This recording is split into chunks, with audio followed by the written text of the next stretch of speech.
إياك نعبد وإياك نستعين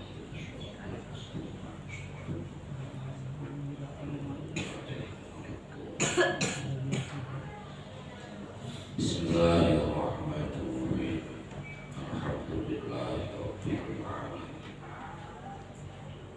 أشهد أن لا إله إلا الله وحده لا شريك له وأشهد أن سيدنا ونبينا محمدا عبده ورسوله اللهم صل وسلم وبارك على سيدنا محمد وعلى آله وأصحابه أجمعين وبعد قال الرسول رحمه الله ونفعنا بعلمه وأمتنا بأسرار ربنا آتنا من لدنك رحمة وهيئ لنا من أمرنا رشدا رب اشرح لي صدري ويسر لي أمري واحلل عقدة من لساني يفقهوا قولي بسم الله الرحمن الرحيم وابن Hibban. Al-hadis diriwayatkan oleh Imam Ibnu Hibban. Kata Rasulullah, inna akhwafu ma akhafu ala ummati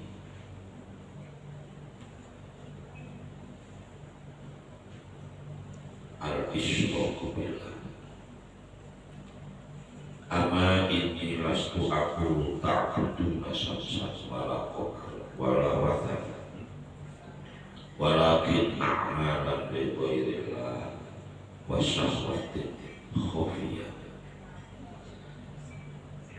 Sungguh yang paling mengkhawatirkanku, kata Rasulullah, akhwafuma, yang paling mengkhawatirkan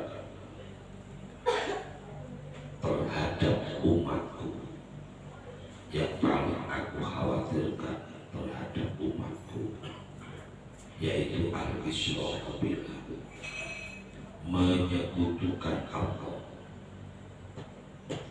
Amal, kata Rasulullah, aku tak ngomong kalau umatku itu saya khawatir umatku nyembah matahari. Aku tak khawatir, bukan berarti aku khawatir umatku akan menyembah bulan, akan menyembah berhala, tidak. Itu terlalu jahiliyah. Itu terlalu jahiliyah. Umat Buddha saja, Buddha yang di Samarinda itu, Buddha yang kiri jalan, bodoh panggung tiga besar-besar, duduk, ayo jam saja, biasa ya duduk. Mereka saja ngomong, kami bukan lembah itu, kami bukan lembah itu, meskipun Tuhan berikan. Itu lebih. Nah, kalau sampai umatnya Rasulullah itu nyembah berhala, itu kan lebih bodoh daripada itu. Umat Islam ngadep ke Ka'bah itu ngadepnya saja, bukan nyembah batu Ka'bah itu tidak. Itu cuma apa istilahnya itu, ngadep menghadapnya supaya jadi satu, itu saja. Bukan itu yang saya khawatirkan, bukan itu. Bukan musyrik yang nyembah berhala, matahari, nyembah bulan, nyembah api, tidak. Lakin amalan di ghairillah, merawat banget. Tapi musyrik itu yang dimaksudkan Rasulullah, katanya itu al-a'malu di ghairillah, beramal tapi untuk liyane, sakliyane punya masalah Allah, selain Allah. Belum repot dibangun gitu. Untuk mengikhlaskan murni karena Allah, tak ada yang lain. Teorinya gampang saja, ngomongnya gampang saja, didengarkan enak saja. Ikhlas itu gimana? Nah ini repot, gitu. Repot banget.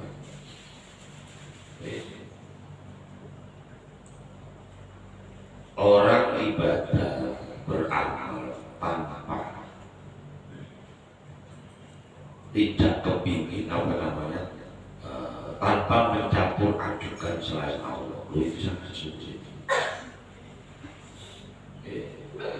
Orang sodako tidak dicampuri kepingin rezeki yang lancar. Ini kan panjenengan setiap subuh bawa uang 10.000, misalnya bawa uang masukkan di masjid, tidak dicampuri lo kepingin sehat, kalau saya sudah takut kepingin lancar rezeki saya hari ini, saya sudah kok bawa uang ke masjid supaya urusan saya mulus dan lain sebagainya. Teorinya gampang, disebut bawa uang ke masjid itu saya lillahi ta'ala, tapi di dalam hati kita itu ada dasar wah sulit banget. Kalau mendingan orang ngomong astagfirullah saya belum bisa ikhlas, daripada ada orang ngomong wah saya ikhlas banget, tapi tidak bisa ikhlas lagi. Wasyahwatin khofiyah, dan keinginan yang sama.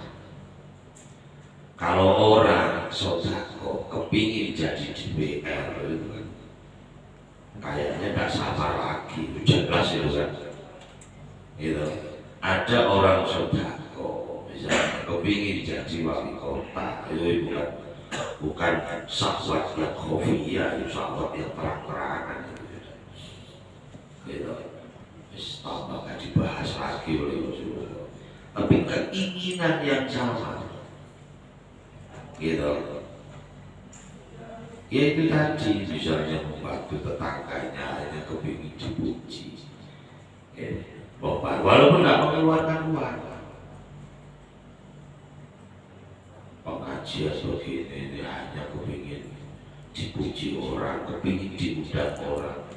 Kalau kepingin amplop itu bukan hobi, bukan safar lagi, sudah sahabat yang terang-terang.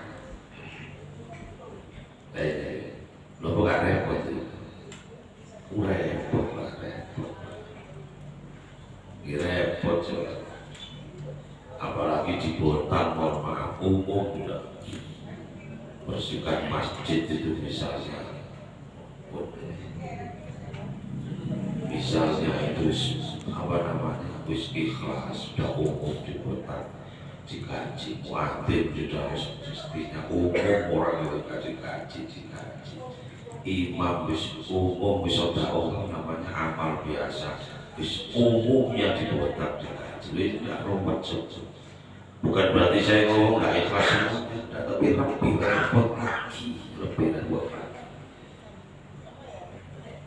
Dan kenyataannya itu ya dibuktikan, Pak. Misalnya imam di sini berapa sekian juta, ada lagi yang nawari harus suaranya enak. Oh di sana selisih 3 juta, beda. Muadzin di sini dosa berapa? Dan itu kan menunjukkan memang yang dikejar. Padahal sebetulnya gampang, teorinya gampang. Saya ini dikaji atau tidak, saya ini sholat. Akhirnya muadzin saya dikaji, yang gaji itu apa? Lebih besar gaji dari Allah daripada dari masjid. Pengajian begini, wah lebih unggul dari 100 rakaat daripada amplop yang isinya berapa sih? Tapi kalau itu dipikir terus, ya Allah, kapan saya dapat akhirat? Kalau yang saya inginkan hanya dunia, dipuji. Terus habis dipuji sebetulnya apa untuknya? Misalnya saya dipuji jamaah, atau seorang imam dipuji jamaah, habis dipuji dapat apa? Apa terus dikasih uang? Enggak juga. Di samping rumah kita mungkin ada rondo sih panas jalan. Terus setelah dipuji rondo itu apa mau jadi istri kedua kita? Nggak mau lagi. Nah, terus ya itulah makanya kalau bahasanya orang yang tak sanggup banget terus sungguh bodoh orang yang itu gak usah dilempar ke orang lain, kita sendiri aja ya Allah. Kalau begitu saya bodoh ya. Buktinya masih sangat menginginkan selain Allah. Syahwatin khofiyah, keinginan yang sangat masalah yang lembut. Kadang orang itu sudah bagus Pak, sudah bagus baca Quran bagus, udah ikhlas. Tahu-tahu ada setan lewat, ada orang yang memuji, sampai kok bisa bagus begitu baca. Berapa lama belajar, akhirnya merasa kok kalau begitu bacaan saya bagus. Nah itu sambung. Waktu berani inna adalah ria syirkun, sungguh paling rendah-rendahnya ria, paling rendah-rendahnya ria. Ria itu ya dipuji orang. Syirkun itu namanya syirik. Ya syirik. Wa ahabul abidi ilallah al-aqiyah wal akhfiyah. Riak terendah ibaratnya begini, kepingin dipuji oleh satu orang dengan kepingin dipuji 5 orang, misalnya contoh saja,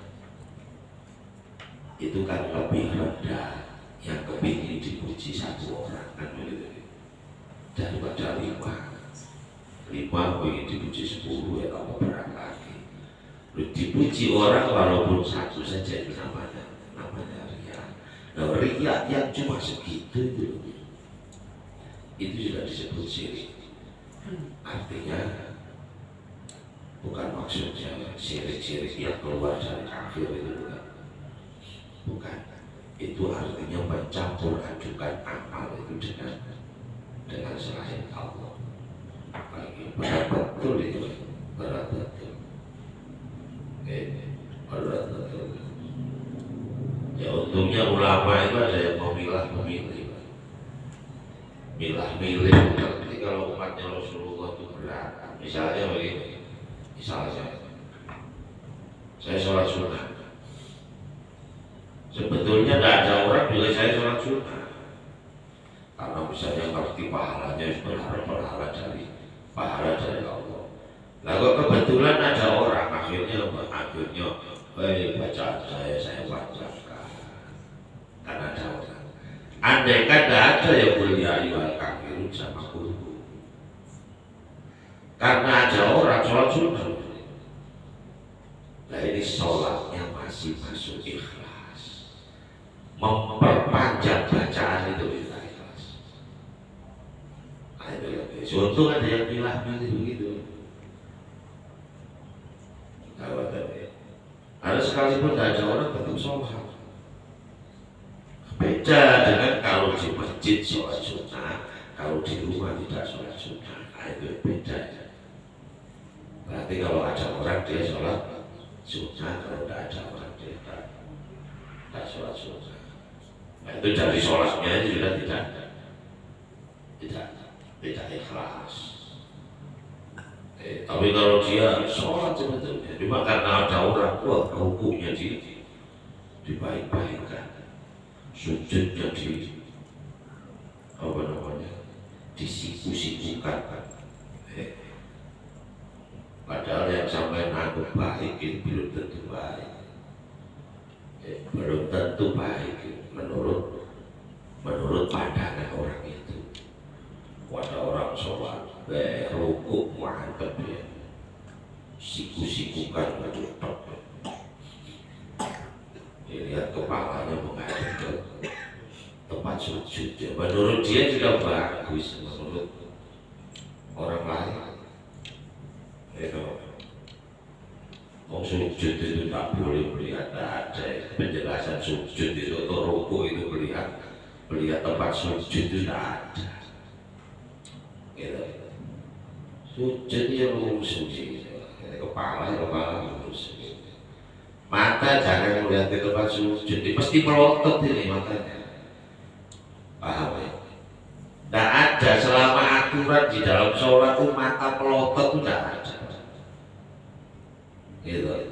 Saya nanya, Rasulullah ketika berdiri agak nunduk, terus matanya lihat kemana mata Rasulullah. Ketika berdiri, Rasulullah melihat ke depan, sujud. Loh, ini berapa derajat ya? Kira-kira 40 derajat segini. Anggap aja begitu. Podo tidak paham matematika. Ketika Rasulullah duduk di antara sujud dua atau tasyahud akhir, Rasulullah tidak pernah melebihi matanya.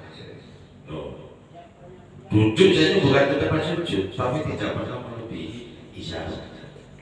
Nah, itu kan kira-kira ya 40 derajat matanya Rasulullah. Tidak ada yang melotot. Tidak ada yang melotot. Bisa dipahami kan? Jadi bodoh-bodoh ngarang ya, bodoh-bodoh tidak hadis gitu.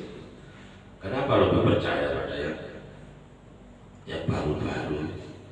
Imam Ibnu Katsir di dalam tafsirnya ada Ibnu Katsir itu menjelaskan dengan hadis dua itu Rasulullah ketika berdiri melihatnya tempat sujud. Jadi ya pandangannya itu kerja. Wow, ini enggak. Begitu ruku sama apa namanya mestinya mata itu tetap segini. Jadi mata bukan ke tempat sujud, mata itu ya ke antara kaki. Nah, itu baru tidak melotot namanya. Ya, ketika duduk mata itu di antara paha itu. Pede sholat itu nggak tahu. Sholat melotot ini. Karena beliau kalau tidak melotot dia jengok. Mesti dipikirkan. Nah itu namanya orang pede tapi keliru. Maksudnya di luar api-api itu. Ya sama dengan orang sujud, duduk di atas sujud. Sujud baik dengan pedenya, kaki dirapatkan. Ya karena tahunya hadis itu. Ya, padahal yang merenggangkan kaki itu tahu hadis beberapa hadis. Tahunya bagaimana? Rasulullah nutup nempelkan lutut, nempelkan apa jenenge telapak kaki ketika sujud. Itu kan di rumah sholat fardunya di masjid direnggangkan. Nah itu tahu dah pada hadis yang direnggangkan. Nah itu makanya terus ya silahkan saja kalau di rumah sholat malam ditempelkan. Tapi kalau pas sholat di masjid, berarti itu lebih banyak yang tahu daripada yang ditempelkan. Jadi kekuatan yang direngangkan. Widi aja sholat. Kita ini selalu apa namanya orang sekarang itu karena mengikuti begitu, jadi tidak mengikuti yang lebih baik. Tidak dibahas, tidak mengikuti yang lebih kuat. Itu loh masalah yang saya sampaikan. Sering saya dapat kita banyak mengikuti Al-Albani, mengikuti Syekh. Padahal mereka itu saling serang, saling memasukkan neraka. Dia dua-duanya sama-sama masuk neraka. Baik Syekh atau Al-Albani, sama aja. Yang mau masuk neraka siapa? Ya Utsaimin masuk neraka menurut Al-Albani. Al-Albani menurut Utsaimin dia ahli neraka. Berjuang. Kalau yang mengahlikan neraka Imam Syafi'i tidak ada. Contoh. Utsaimin itu bilang, Sami Allahu liman hamidah. Oh, Sami Allahu liman hamidah. Kalau tidak begini, tidak cocok dengan sunnah. Kalau tidak cocok dengan sunnah, berarti bid'ah. Bid'ah adalah dolalah. Kalau dolalah fitnah. Kan begitu tadi. Sementara Al-Albani yang sunnah itu Sami Allahu liman hamidah. Kalau kita begini, dolalah fitnah. Kan sama saja. Berarti Al-Albani menurut Utsaimin neraka. Utsaimin menurut Al-Albani neraka. Wujud rokok nih. Wujud rokok ini kok diikuti. Nah gitu. Ini kan yang mengikuti yang tidak masuk neraka. Itu kan gampang loh. Nah itu ya. Apalagi gue pahamnya, contohnya banyak ya. Utsaimin bilang apa namanya, Al-Albani bilang ada 2 kali itu gak cocok dengan sunnah, yang tidak menyamai sunnah dan tidak ada contoh dari Rasulullah. Dolalah, bid'ah, neraka. Ada yang ada 2 itu masuk neraka.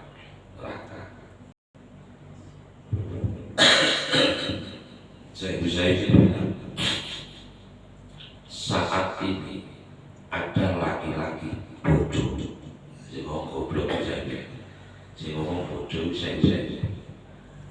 saya berani karena ada tulisannya, saya punya tulisannya. Sampai yang ikut-ikutan tak tahu, masalah itu tak tahu, mau ikut ya begitu aja, tak tahu. Saat ini ada laki-laki yang bodoh yang mengatakan bahwa ada Jumat 2 kali itu tidak cocok dengan sunnah. Saya ngomong begitu. Tujuannya siapa dibodohkan? Ya tujuannya Al-Albani. Kalau cuma takbir awal apa aja kan, kalau dari dulu awal ya 2 kali. Nah itu ya gara-gara anaknya apa namanya?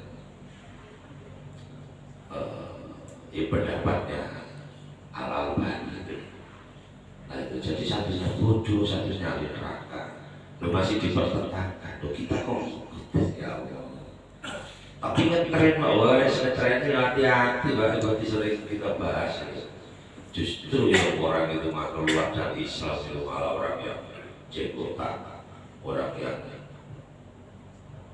menggantung pakaiannya. Justru itu yang rukuna minal Islam kama yang berusaha anil Romiyah. Kan semuanya aja gitu. Justru mereka itu tandanya orang-orang yang keluar dari Islam. Saking cepatnya seperti keluarnya panah dari buruannya. Loh itu loh, jadi ya Allah, wangil sekarang menjadi istighfar aja lah kepada Allah Subhanahu wa Ta'ala. Mengaji itu yang banyak, jangan ngaji ke sini saja, ngaji ke situ, ngaji saja ke situ. Jangan Muhammad bin Abdul Wahab saja, Imam Syafi'i dici dulu. Kalau Muhammad bin Abdul Wahab tidak ada yang ngomong ahli sunnah wal jamaah, kecuali pengikutnya aja. Kalau Imam Syafi'i, biar orang ahli seorang apa Habib ngomong Imam Syafi'i itu ahli sunnah wal jamaah, logikanya cuma begitu aja. Wa ahabbul abidi ilallah al-aqiyah, yang paling disukai Allah dari hambanya yang apa saja,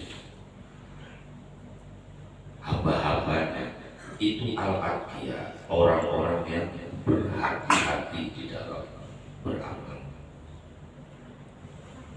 Yes, ya untuk berhati-hati itu, berhati-hati itu ya berhati-hati. Khawatir amalnya salah, gitu. Khawatir amalnya berusaha untuk diterima. Nah itu loh. Al-akhfiyah, dan menyamarkan. Menyamarkan itu apa bahasa Indonesia? Menyamarkan itu ya, menyamarkan. Ya, menyamarkan. Tidak ibaratnya orang ngaji itu tidak usah pakai mic di atas, dia cukup di bawah gitu aja. Kalau ini kan sampai lapangan kan dengarnya mempel gitu. Ya namanya sholat itu cukup di dalam saja, namanya ngaji gitu. Ya tidak usah keluar lapangan ya. Saya baru tahu itu kalau ini ke atas itu kan saya sering ditegur teman-teman. Kalau minggu subuh itu kayak suaranya sampai aja. Di mana? Allah, lo tahu kan? Suaranya nang lapangan nggak olahraga. Wadah jam segitu belum selesai ngaji. Oh berarti atas bisa karena sampai mudah-mudahan manfaat aja. Karena ya ada yang ngomong saya ikut dengarkan tapi dari rumah, berarti ada manfaatnya. Gising salah semoga mudah diampuni oleh Allah. Maksudnya gimana? Ail mubalighuna fi satri ibadati. Artinya orang-orang yang bersungguh-sungguh dalam nutupi ibadahnya. Itu yang paling disukai oleh Allah Subhanahu wa Ta'ala. Ditutupi ibadahnya. Jangan malah diceritakan kepada orang lain. Kadang tidak ada yang nanya itu, langsung cerita. Ustaz saya alhamdulillah. Setelah setiap saya kajian saya sisihkan 2,5%. Alhamdulillah rezeki saya tambah lancar. Si takut urusan sepuluh. Nah itu. Sekalipun sampai tutupi dengan alhamdulillah, tujuan hatinya apa gitu? Coba, harus dicampur sudah alhamdulillah. Harus dicampur dengan subhanallah. Tujuannya hati. Oh enggak, saya tidak ingin dipuji. Terus apa yang cerita? Supaya orang itu tahu kan. Nah itu lagi. Tidak usah begitu. Ya, udah tahu orang itu yang pendidik yang mana, yang loman yang mana, orang udah tahu. Nah itu ya Masya Allah. Gak usah diceritakan sholat malam itu gak usah diceritakan. Biasa-biasa saja. Ya, biasa. Kayak orang hafalan Al-Quran gitu. Orang hafalan Al-Quran ditanya udah dapat berapa mesti jawabannya itu dipesan oleh gurunya. Jawabannya apa? Doakan saja. Nggak ada yang bilang, Pak sudah 10 juz. Nggak ada. Dengan yang latihan itu saking malunya itu loh maksudnya itu. Waduh, masa sekian tahun baru 10 juz, masa sekian tahun belum lulus. Jadi kayak gitu lah. Karena setiap orang hafalan Al-Quran, saya nanya sama anak saya, nggak pernah dijawab. Udah berapa anak? Ya, doakan aja. Doa yang biayai bayar loh. Tetap aja.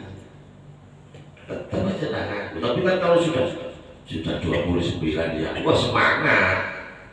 Gitu. Satu bahagia gembira bahwa anak saya hampir lulus dol hafal Quran. Yang kedua bahagia SPBD sekali cerdas. Kita para ikhlas ini gue. Gitu. Padahal man anfaqa dirhaman fi talabil ilmi rafiqi fil jannah. Kata Rasulullah, barang siapa yang membelanjakan uangnya di jalan ilmu, temanku besok di surga. Teman rapat tuh, temanku di surga. Orang tua ya kalau biaya anak untuk itu. Bon, lo jadi mubalighuna fi sitri ibadati. Disembunyikan benar-benar ibadahnya itu disembunyikan, jangan sampai kelihatan orang. Nah itu jangan sampai kelihatan orang. Ya kayak kita kalau masukkan uang kotak cuma 2.000 itu Pak. Ya Pak ditutupi rapat-rapat itu. Bukan karena ikhlas itu 2.000-nya khawatir kelihatan orang. Kalau 100 nggak begitu rapat tuh, kalau 100 wajar apa mereka. Ayo ya Allah, ya ini kita. Jadi nggak usah diceritakan begitu, nggak usah diceritakan, nggak usah dikasih tahu. Gitu.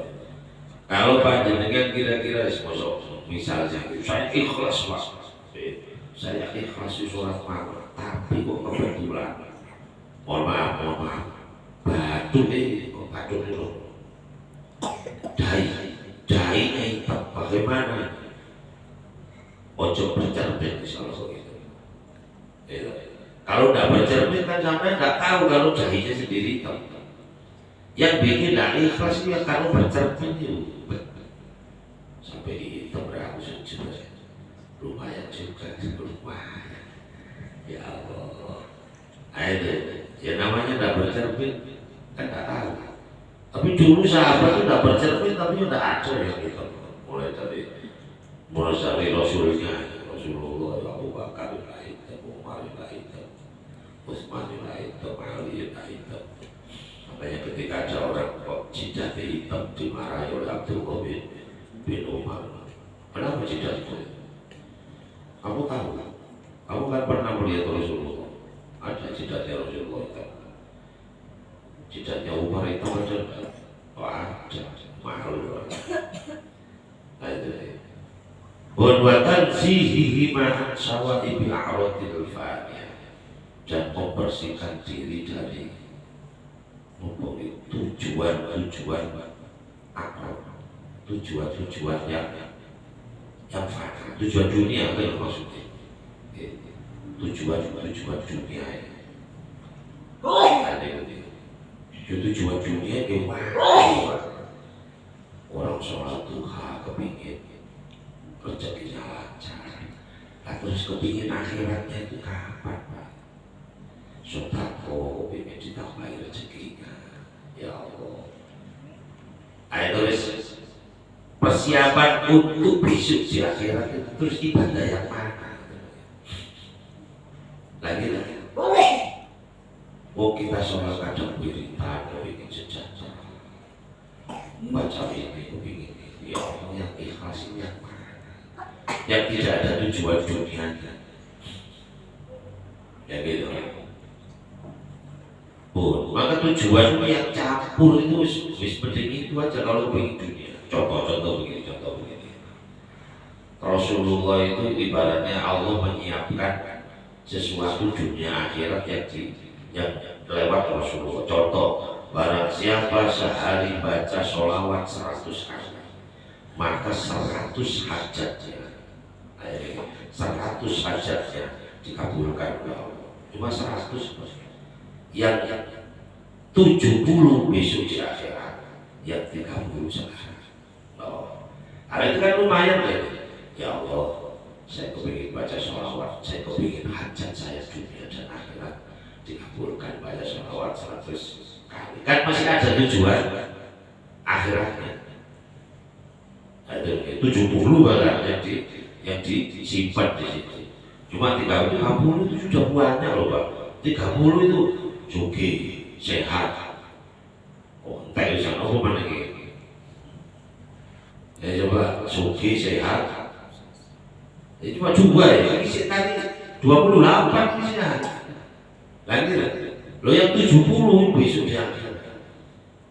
Lewat Siratal Mustaqim udah buat menghadapi malaikat tidak kerja, nanti nampak ibu ya lewat tangan kanan, tak lewat tangan kiri, ya kan begitu kan? Cuma ya. Ya itu saja sudah. Yang lain mau berusaha untuk akhirat, sholat duha ya atau akhirat, bangun malam. Jangan karena proyek rugi loh Pak. Ya Allah sholat malam terus bangun malam proyek sini kejar. Gitu. Lumayan kalau dulu bangun malam SDSB, wah tambah parah. Kita malah tidur di kuburan. Ada dulu di sini. Kelas B contoh, kelas B 10 jadi 1, ya 1000. Kapan sampainya muter 1000 gitu ya Allah. Untuk waktu itu waktu SDSB itu saya masih di Pondok. Wah kalau nggak di Pondok ya mungkin kepingin juga mungkin. Belum keluar saya dari Pondok SDSB. Alhamdulillah saya bilang. Makanya sampai di Pondok supaya tidak tahu maksiat yang ada di luar ini. Kekuatan Pondok.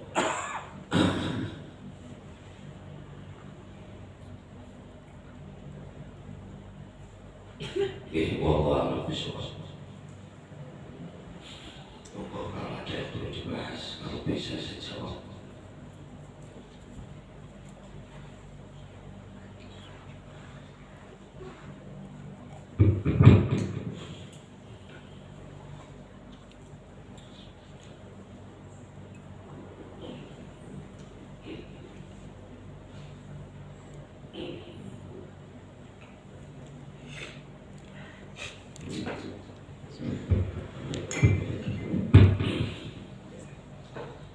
Ampun nggak ada ya.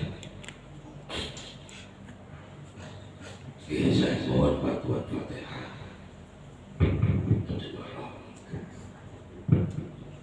Bapaknya Pak ya, Ketua MUI yang sekarang Pak Haji Misbahul ya, sudah dibantu bapaknya meninggal di rumah sakit Yabis. Mudah-mudahan diberikan maghfirah oleh Allah Subhanahu wa taala, diberikan rahmat dan nikmat kubur, di urusan alam barzakh dan diberikan kelancaran oleh Allah Subhanahu wa taala. Pada hatinya pada hadratin Nabi Muhammad sallallahu alaihi wasallam. Al-Fatihah.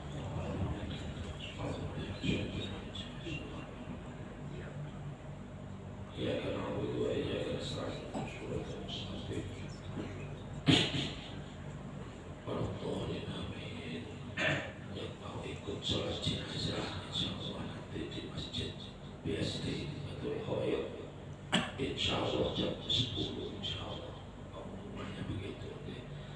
Bismillahirrahmanirrahim. Alhamdulillahirabbil alamin. Allahumma shalli wa barik ala sayyidina Muhammad wa ala alihi wa sahbihi ajma'in. وعوشة تقبل ثواب وقرنا سورة الفاتحة وما عملناه من عمل صالح وذنب جنس وكيفية واسعة ورحمة منك نازلة وصدقة تقبل وكتب للمدير محمود حبيب سيدنا محمد صلى الله عليه وسلم وعلى آبائه وإخوانه وعباده وأزواجه وذريته وأصحابه والتابعين ولهم بإحسان إلى يوم الدين بما إلى أرواح جميع القبور من المسلمين والمسلمين والمؤمنين والمؤمنين والمسلمين الشيخ عبد القادر الجيلاني ثم خصوصا جلال حج عبد الخالق اسمه واصوله وفروع اصوله وطلب ذلك منا اليه. اللهم اجعله تعالى ليس بين ايديهم. اللهم اجعله ذلك بداء له من النار سترا له من النار وفكاكا له من النار سلاما له من النار. اللهم اغفر لهم وارحمهم وعافهم واعف عنهم. اللهم اجعل قبورهم روضة من رياض الجنة ولا تجعل قبورهم حفرة ربنا آتنا في الدنيا حسنة وفي الآخرة حسنة وقنا عذاب النار. صلى الله على سيدنا محمد وعلى آله وصحبه. الحمد لله رب العالمين. الرحمن الرحيم.